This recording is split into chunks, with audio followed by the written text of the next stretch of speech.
Chapter 18, Interlude 3, Son of Stone. When the gods came upon the earth, it was a single, massive lump of solid stone, floating through the great dark.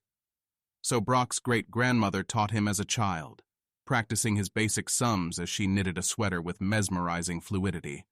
Iron and tin, gold and silver, granite and obsidian, all the metals and minerals blended and fused into one cosmic body. The gods had argued over how they might shape this world, and were still not decided when they reached it. Kagutsuchi wished to scoop out the earth's insides like an egg, and fill it with magma until it became a sun. Watatsumi wished to pound rain upon it until the stone eroded and pitted, and craters formed for lakes and oceans that would cover its surface. Every god and goddess had their own preference for what the world should be, and what manner of creatures they would fill it with. Soon the argument became more than words, and each god began to form it as they wished.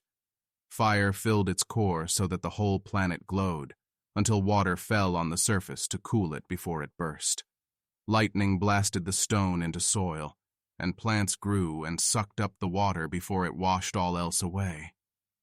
It was a time of endless strife, and the gods were so busy trying to dominate each other that 100,000 years passed without a single creature they created surviving to birth a new generation.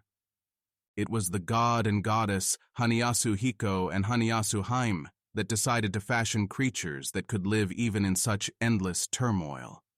Though the fire filled its belly, still the stone was there. Though the lightning blasted pits in it, still the stone was there. Though the waves and rain pounded it to sand, still the stone was there. Though the greedy roots cracked it, still the stone was there. And so they made their beings from stone, which weathered all things, cracked and scorched and pitted and split, but still there.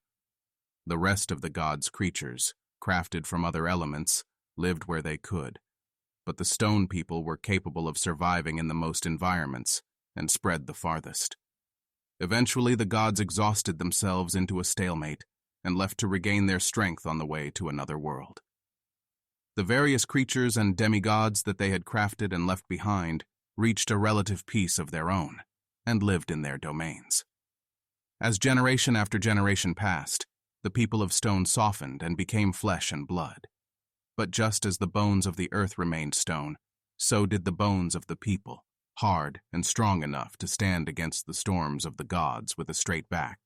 "That is our legacy, Takeshi," his great-grandmother told him in her native tongue, thin hands ceasing their waltz to grip his arm with surprising strength. "Stone endures." Her thumb dug into his skin, not enough to hurt, but so she could feel the bones beneath his flesh. "Inside you lies the strength of the very earth itself. Others have forgotten their ancestors, but our people will always be the children of stone." Gym leader Brock, who no one alive still calls Takeshi, sees the forest around him in the green glow of infrared. More than that, he can feel it through the Pokemon he rides. Iosis's body winds between the trees, but his sides are so wide that they constantly strip the bark clean off the trunks he brushes against. Sharp cracks come from all sides as smaller trees and bushes snap and get trampled under the onyx's many segments. "Brock!"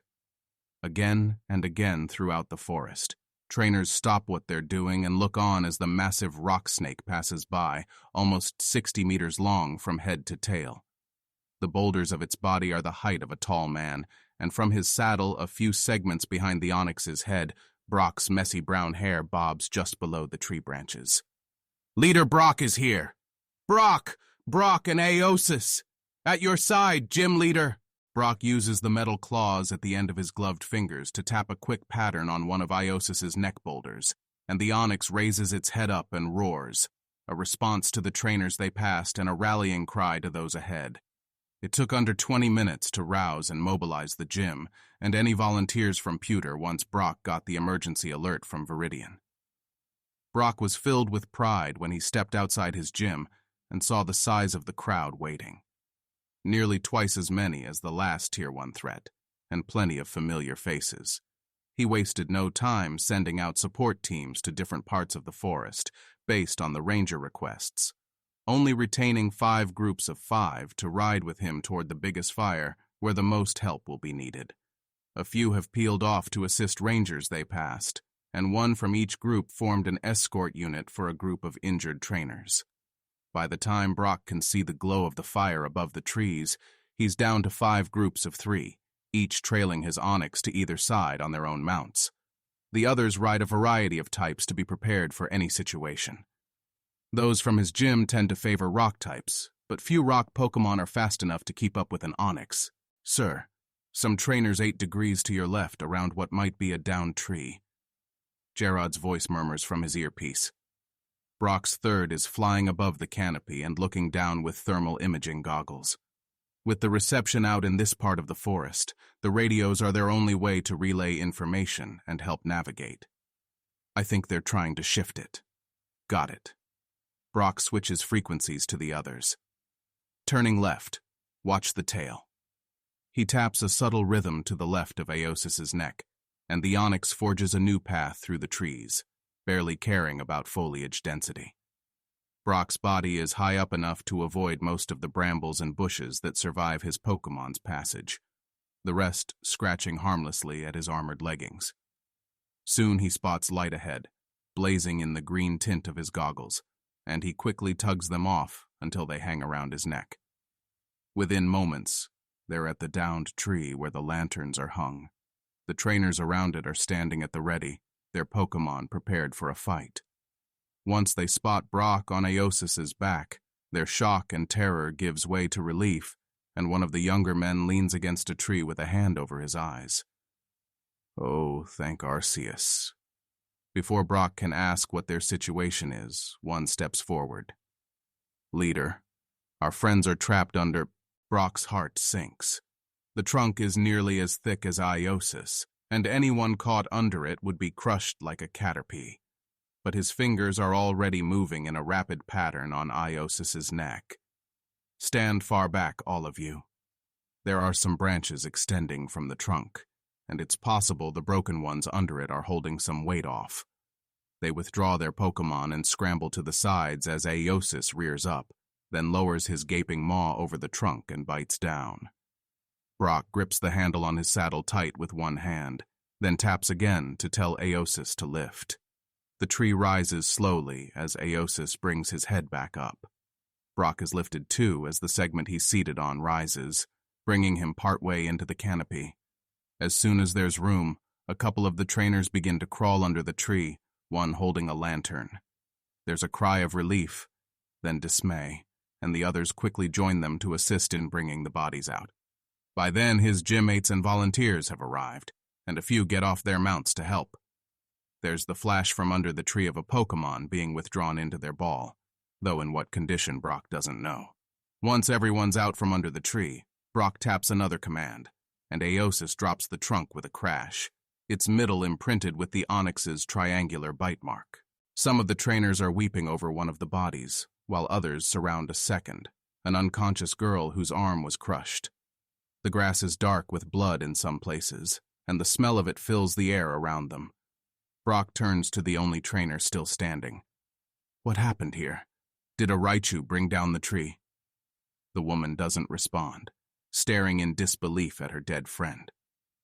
Brock feels a stab of empathy, then pushes it aside. He unstraps himself from his saddle and falls to the grass with a thump that gets her attention. She suddenly seems to realize how close she is to the massive Onyx, grief and shock joined by sudden fear. He steps up to her and puts his hand on her shoulder. "What's your name, trainer?" he asks, putting his will into his tone and grip, the same will that allowed him to catch and train the largest Onyx in Kanto. The woman snaps to attention, eyes alert in a face full of loss. "Aiko, sir. What happened here, Aiko?" "It was some Breloom. We got caught up in their fight with the Chew. One of them shot seed bombs out. The trunk was already damaged by other attacks, and the seeds ripped right through it. Brought the whole thing down. We tried to get out of the way, but... Suki..." Tears gather in the trainer's eyes, and she rubs them away with one hand, stifling a sob. He squeezes her shoulder, gently but firm enough to bring her focus back to him. What happened to the Breloom? Are they still in the area? 2 captured. The rest fled when the TR tree came down. She takes a deep breath, then another. Same with the Chew.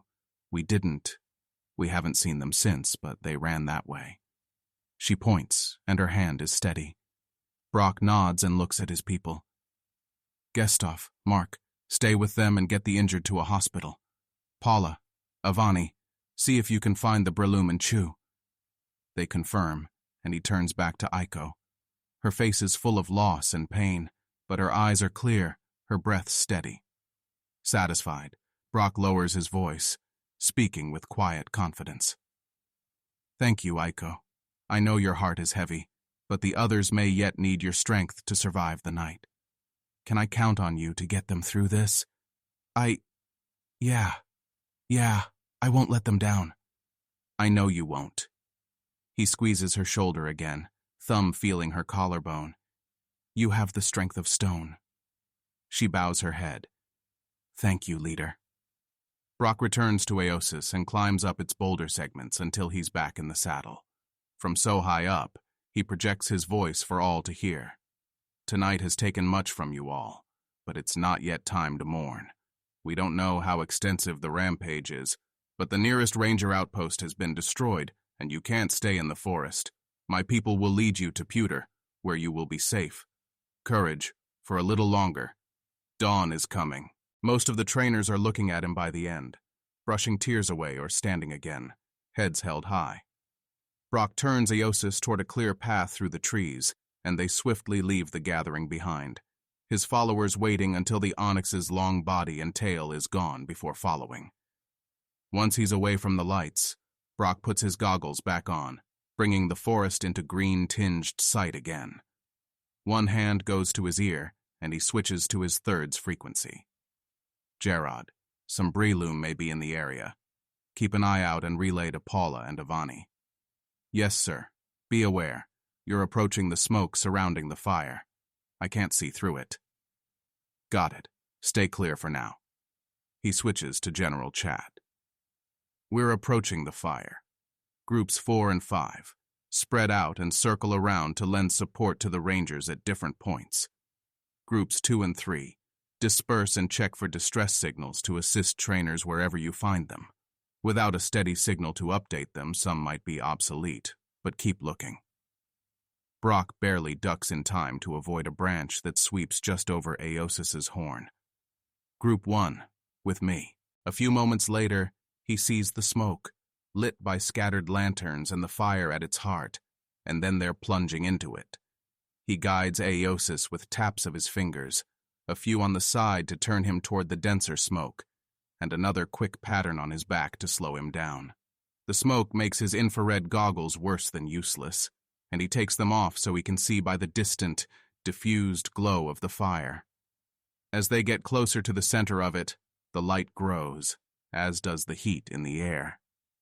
Within a minute, though, Aosis begins showing signs of distraction, swinging his head around and growling.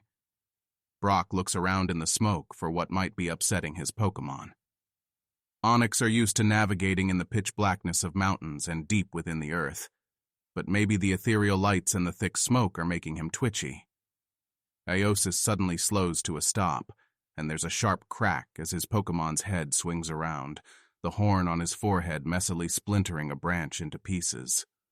Brock feels bits of wood rain down on him, and the stony skin beneath his saddle vibrates with the Onyx's growl as it peers into the smoke to their side. He taps a pattern along its skin, frowning. Aosis. Calm. Forward. The Onyx's agitation fades slightly, and they travel deeper into the smoke, but before long, Aosis becomes unruly again. Brock begins to worry at his behavior. Combined with the low visibility around them, he's not sure they can avoid crushing someone in their path, and soon he taps the command to stop. Something's got Aosis riled, he tells the others through the radio as he unbuckles and leaps to the grass. I'm dismounting. Aosis rears up once he's clear, head snapping more branches and making them fall in a series of crashes that are almost lost in the onyx's roar. "Aeosis, down!" Brock yells once the sound fades, ears ringing. He looks around, but can't spot any threat that his Pokémon might be responding to. He reaches forward and taps the command against its body, but the onyx doesn't heed either. The gym leader quickly grabs the nearest boulder segment of its body and begins climbing, fingers gripping the edges to pull himself up and up, past his saddle. Aeosis sways and turns a bit, an automatic reaction rather than an attempt to shake Brock off. He holds on tight until Aeosis is steady again, then reaches up to the last few boulders so he can grip the horn on its head. He braces his feet against the onyx's right jaw so he can look it in the eye closest to him. The onyx's head is a bit bigger than he is, its eyes each the size of his fist. The smoke makes it too hard to see the shape and size of his Pokémon's pupil, and Brock has to go by other cues to judge his Pokémon's mood. "Aeosis, down!" He taps out the command on the rocky skin of his Pokémon's head as he says it, staring into the onyx's right eye as best he can through the thick smoke. Its jaw opens, and Brock kicks off, gloved fingers carefully gripping the blunt side of Aeosis's horn. The jaws snap on empty air, and then Brock is swinging back, heels slamming into his onyx just beneath its jaw. Brock hangs on tight as his Pokémon rears back, more in surprise than any pain. Before it can try anything again, he pulls himself up past its mouth until he can crouch on its snout, staring into its eyes from an inch away. "Aeosis, down!" Brock is distantly aware that his remaining gym members have arrived, fanning out in a loose circle as they watch. They know better than to interfere, but if Aeosis begins to rampage... His Pokémon shakes its head to the side. Not hard, barely a fraction of its full strength. But its full strength is enough to topple a building. Brock is whipped around its horn, the rough edges scraping his heavy gloves as he holds tight to avoid being flung off. He distantly hears yells of alarm from the others as the wind whistles in his ears. He lands with another doubled kick on its jaw, pain jolting up his legs and pelvis, shoulders and wrists aching. "Stay back, everyone," Aeosis growls, eyes rolling to Brock's new position on his left side. Brock's hand goes to the heavy ball at his belt. He could return Aeosis, get him under control where it's safer, but that would have to be after tonight, since it would be impossible to find a space big enough to release him within the forest. Worse than that, it would prove that he's incapable of controlling his own Pokémon. His hand goes past the ball and unzips his pocket, then pulls out some small quartz shards. He presses them against the Pokémon's lips, letting its taste buds there feel the crystals. Aeosis makes a sound of hunger, and Brock whips his hand away just as his Pokémon opens his mouth and snaps at the air. A drop of sweat rolls down Brock's neck, easily attributed to the diffuse heat of the nearby fire. "No, Aeosis, our people need us, and you will listen to me now. Down, Aeosis, down." The only sound is the rapid beat of Brock's heart as his Pokémon shifts its head from side to side, then lowers itself to the grass, laying out flat with a crash that nearly dislodges him. He holds on for another few seconds, and then slowly steps down, ignoring the pain in his legs, merely glad that they're still steady. He brushes the quartz against its lips again. "Good, Aeosis. Very good." His Pokémon opens its mouth, and he throws the crystals into its maw for it to crunch and swallow. Aeosis makes a contented sound from deep inside the long caverns of its body. Brock strokes the ridges above its eyes until it closes its lids in satisfaction. Only then does his second approach, dismounted from her Dodrio. "What happened?" Charizard asks. "I'm not sure."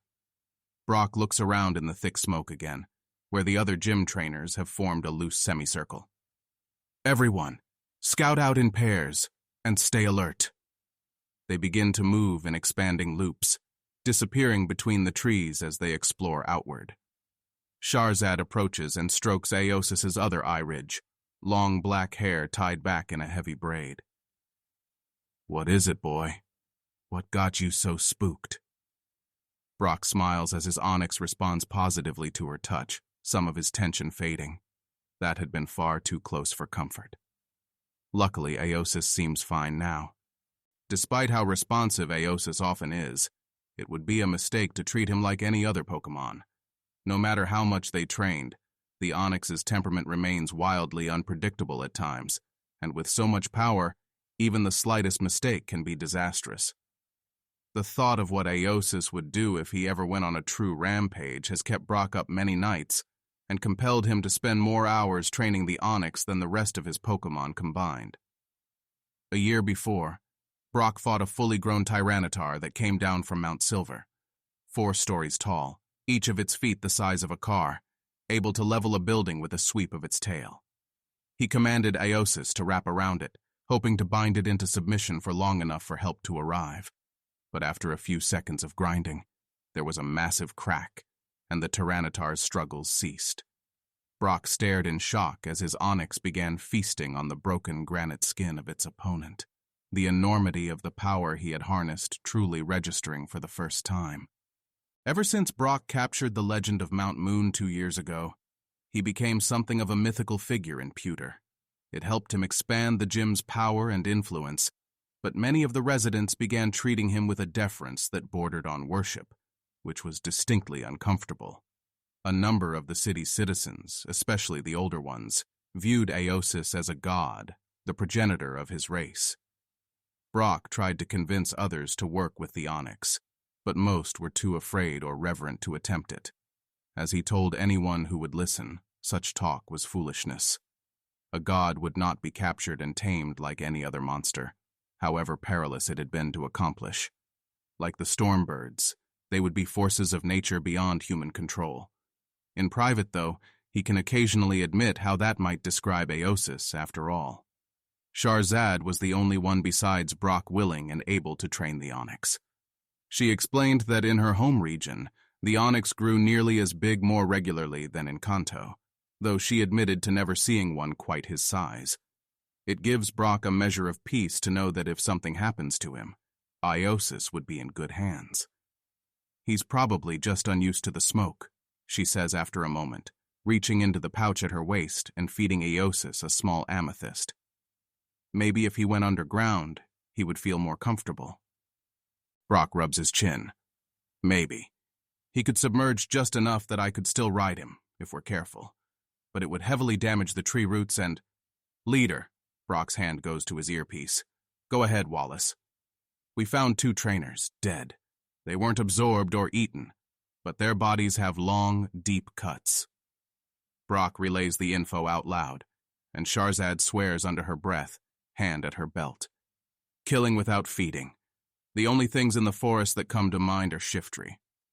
And they would be virtually invisible in the smoke. Brock switches to general chat.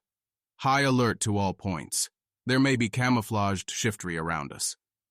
He switches to Group 1's frequency. Regroup everyone. With any luck, Aosis scared away any that were near, but don't take any chances. Return! Charizard's Dodrio disappears in a flash of light, her hands moving in a blur. Go, Skydart! Her huge Fearow bursts into existence mid-air, and she catches its ball with one hand as her other points outward, spinning in a slow circle. Whirlwind! The Fearow caws and tips into an angled spin, flapping wings barely able to fit in the limited clearing Aosis created above them. The gusts of air send the smoke billowing outward in every direction, and the Shiftry are suddenly there like a magician's trick. Brock counts 5 of them standing well away from Aosis, and when he turns to look back the way they'd come, he sees another dozen approaching the many segments of the Onix's body, possibly more hidden in the smoke farther back. They must have been following them for a while, more and more drawn to gather for a slaughter. The ground practically quakes with Aosis's growl, but he doesn't lose control again, glaring at the plant monsters with dilated pupils. Brock and Charizard exchange a look, and then she holds both arms up and yells, Fly! Her Fearow swoops down and grabs her arms in his talons, lifting her off with a few beats of his powerful wings. Brock leaps up onto Aosis's saddle and straps himself in with one hand as the other goes to his earpiece. Everyone, use wind to push away the smoke, he says in general chat. smart enough for an ambush, probably even smart enough to recognize a type advantage. Aosis bide. His onyx immediately surges around into a coil, Brock holding tight as they whip around and around over Aosis's lower body, with the grinding sound of stone on stone. Within moments, the Pokemon's entire length is wrapped in an ascending circle, with Brock riding the boulder near his neck at the top, well above the bulk of the Onyx's body. Aosis continues to churn slowly in place, letting them watch all sides. If the Shiftry were distracted by the sudden movement, they get over it quickly.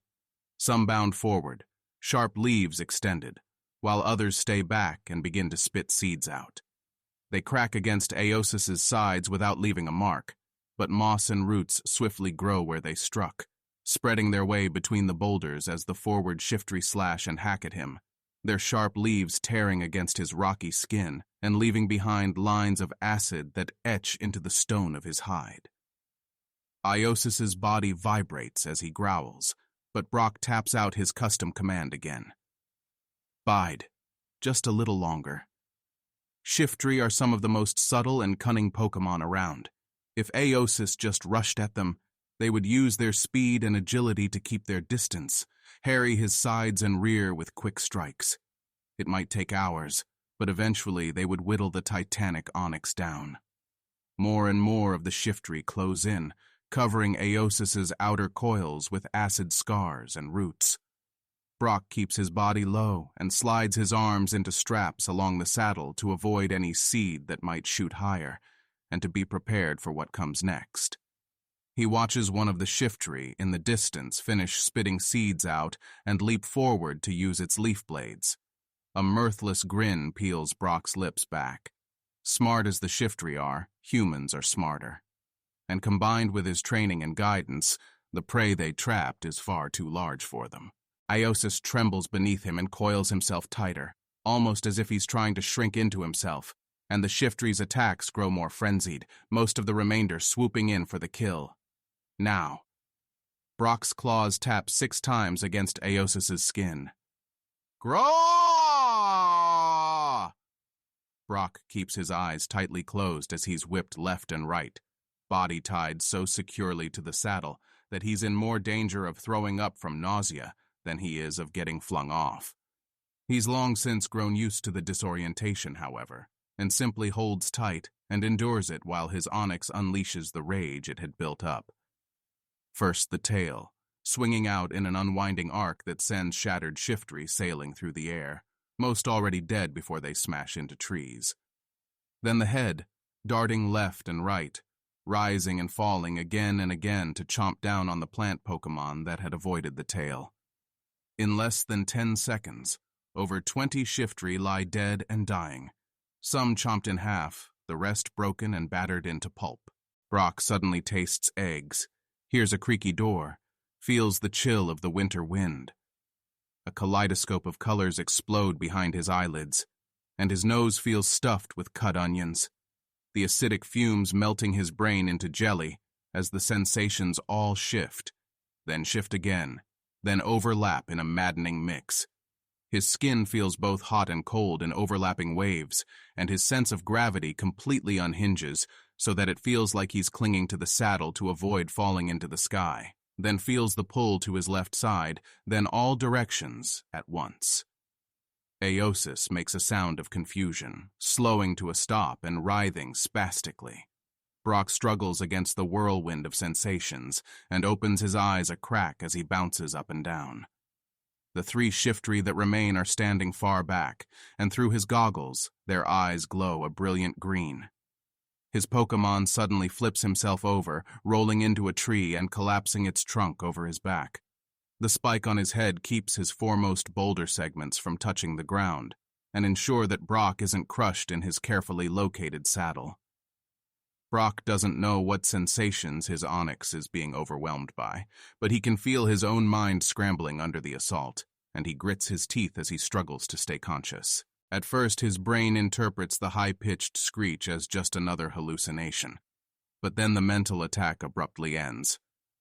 Brock's whole body sags, and he opens his eyes again to see Charizard and Skydart diving at a Shiftry. They stop mid-air, and there's a flash before they fly back up, the shiftry below them gone. The others look up and around, but Skydart dives at them from the other side this time, and silently.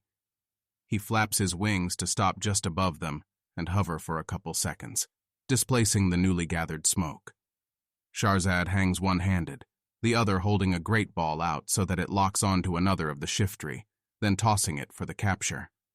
The last one tries to spit seeds out at the Pharaoh, but Shahrazad shouts, "Drill peck!" and lets go, rolling along the grass as Skydart dodges the seeds and strikes, beak piercing straight through the shiftry's eye and into its brain. Brock looks away as the shiftry topples to the ground and the bird Pokemon's long, cruel beak darts in and out to feed, stomach queasy enough. Shahrazad collects her great balls and stuffs them in her bag, then goes around to all the shiftry spread out in a circle around them. A couple more get captured as they lie bleeding and broken, but the rest are apparently dead. By the time she approaches, he and Aosis are mostly recovered, and Brock has unstrapped himself to feed the Onyx some more gems. "You two all right?" "Yeah." He rubs Aosis's eye ridge, then checks his wounds. None are serious enough to warrant medical attention. The Onyx's hide is so tough that the acids had burned themselves out before penetrating far. "Nice timing." She smiles. They're vulnerable when they link up to do mental attacks. "Do you think there are more around?" The gym leader frowns. "I doubt it. Shiftry are fairly rare, and while groups of them ambushing trainers aren't unheard of, it's strange to see quite so many. In fact, I'm surprised there were even this many in one area. They must have come from all around." The others have begun to arrive, staring around at all the dead shiftry and murmuring in surprise and alarm. Wallace approaches Brock, holding a pair of IDs. "The trainers we found. I marked their coordinates for later." "Well done."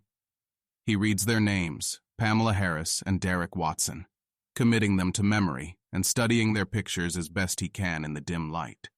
Their deaths had warned him and his gym mates of the danger they faced.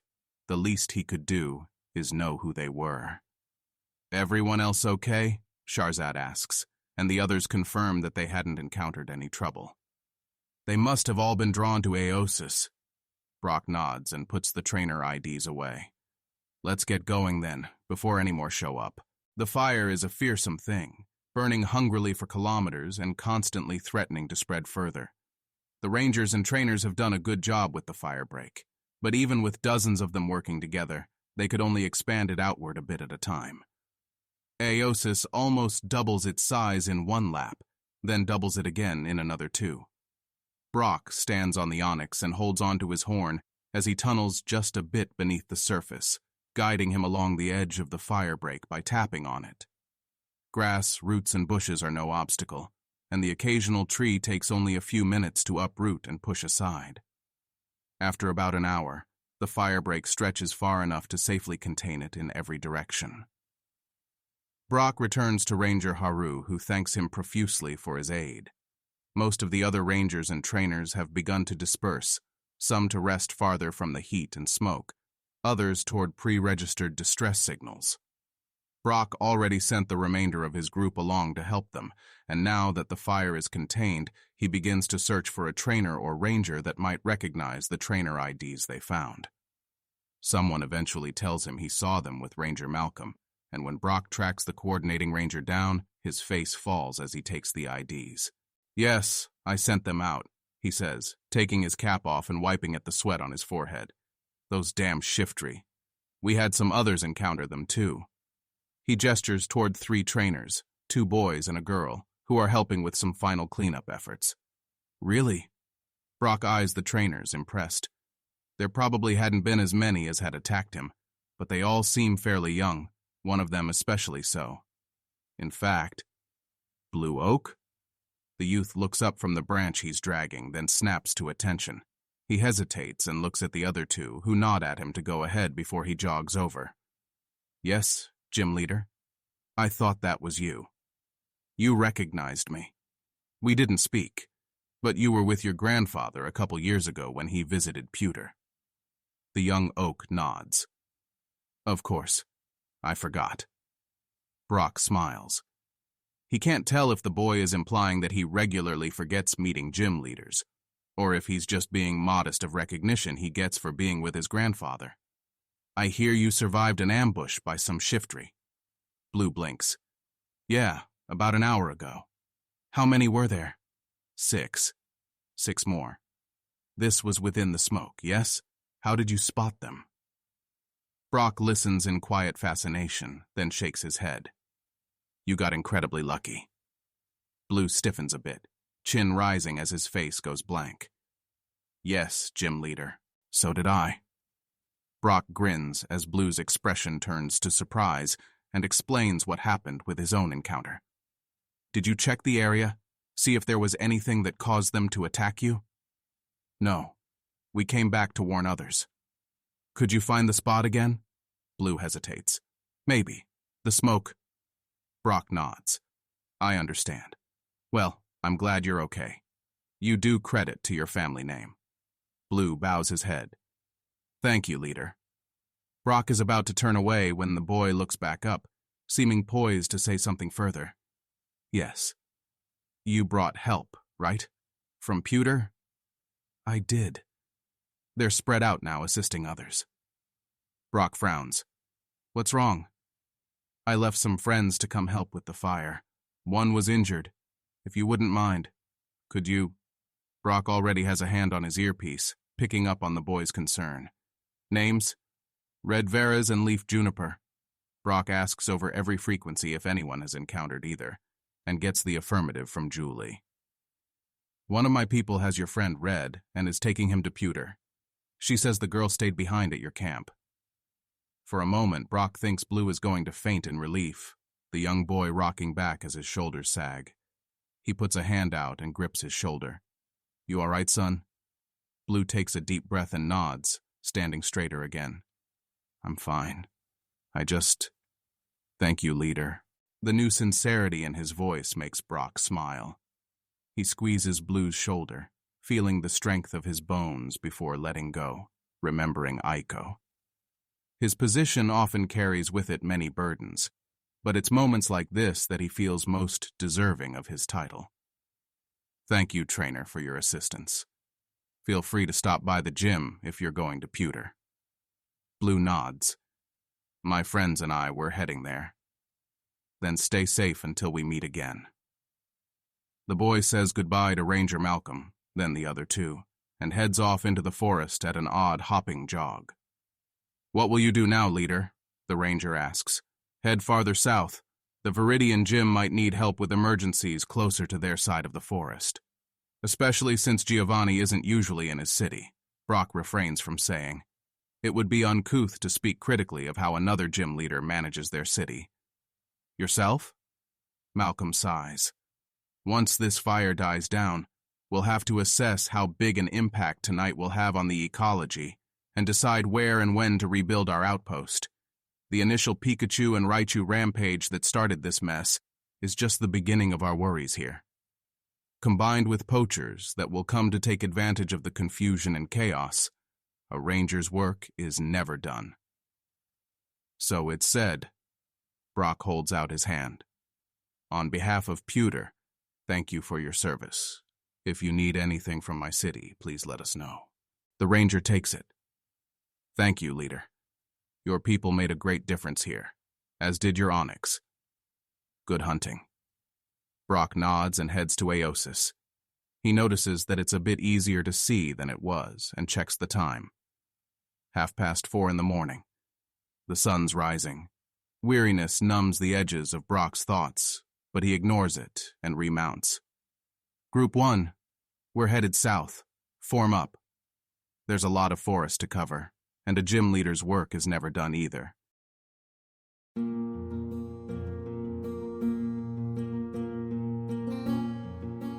This has been an AI reading of the Pokemon fanfic, Pokemon, The Origin of Species, written by Daystar Eld. If you enjoy this work, please visit patreon.com/daystareld, where you can support the author.